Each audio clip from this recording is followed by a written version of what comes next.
News. I am your presenter, Jessica Klein. First on the local scene. The Hirona Film Festival will kick off this evening at Float Beach Bar. The event, which has been running for 5 years now, sees the works of creatives from the region as well as those from right here in St. Vincent and the Grenadines on display.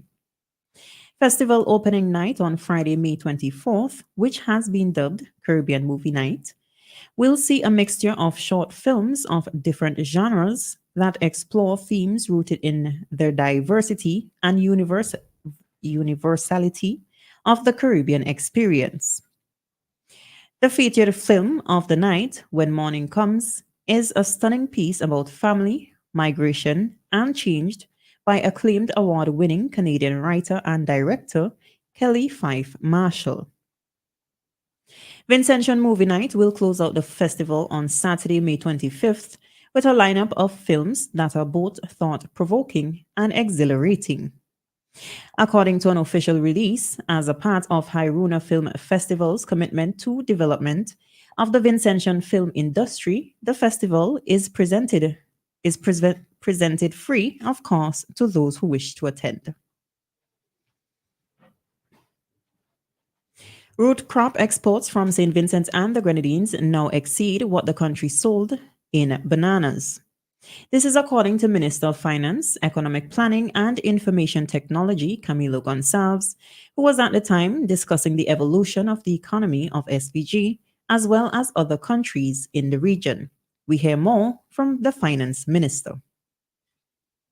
The economies of this country and the countries in the region have been evolving and have been changing, and we are no longer sheltered and coddled by preferential market access to some goods, and in some respects, that was a false reality.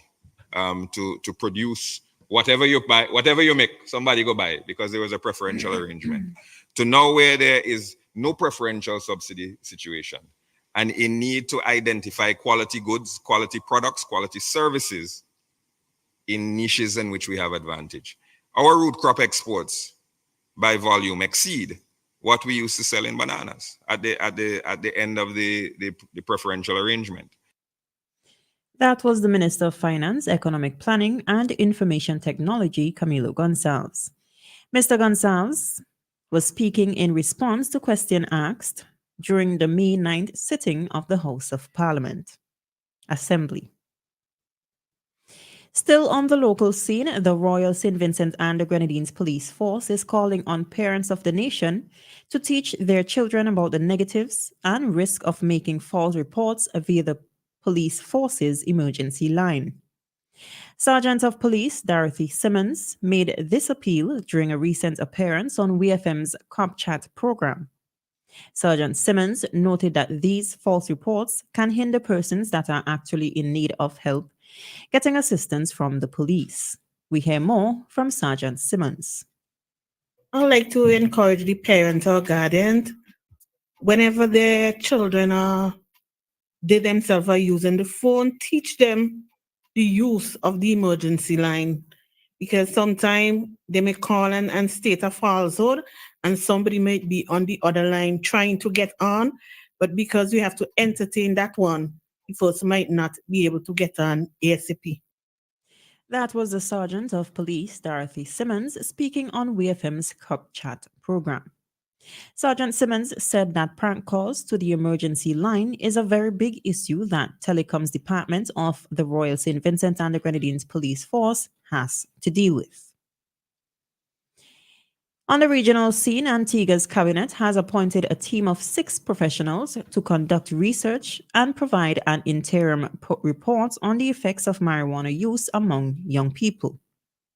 The cabinet states that the research aims to consider the legislative change from 2018, which decriminalized possession of up to 15 grams of marijuana and permitted home cultivation on 4 plants.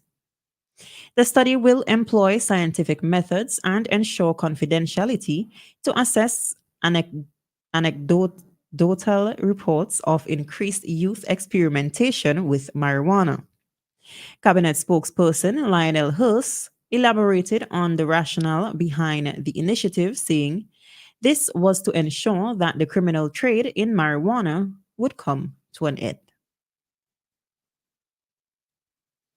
The government of Montserrat, GOM, has approved an airline ticket subsidy for the next 3 months, starting from June 1st to August 31st, 2024.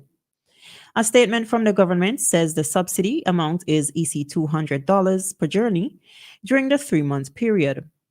Travelers will therefore save 400 EC dollars on a return ticket or 200 EC on a single journey to or from Montserrat. The government has expressed thanks to the public for its patience and understanding, as the state says it continues to make every effort to provide reliable and safe access to and from Montserrat. Finally, on the international scene, Ohio's governor is pushing state lawmakers to avoid a partisan clash threatening to bar U.S. President Joe Biden from the key swing state's presidential ballot in November. The state's top election official said earlier this week that Democrats are nominating their candidate too late to comply with Ohio's ballot access laws. Such conflicts have been quietly resolved in the past, but the Biden campaign may be forced to sue to get on the ballot. On Thursday, the governor said he was calling the legislature to convene for a rare special session to pass a law allowing Mr. Biden to appear on the ballot. Ohio requires political parties to officially confirm presidential election chief 90 days or more before the general election. That means Mr. Biden and Kamala Harris, his vice president, must be certified as a Democratic candidates by the 7th of August. This has been WEFM's 3 p.m. news. I have been your presenter, Jessica Klein. Join us again at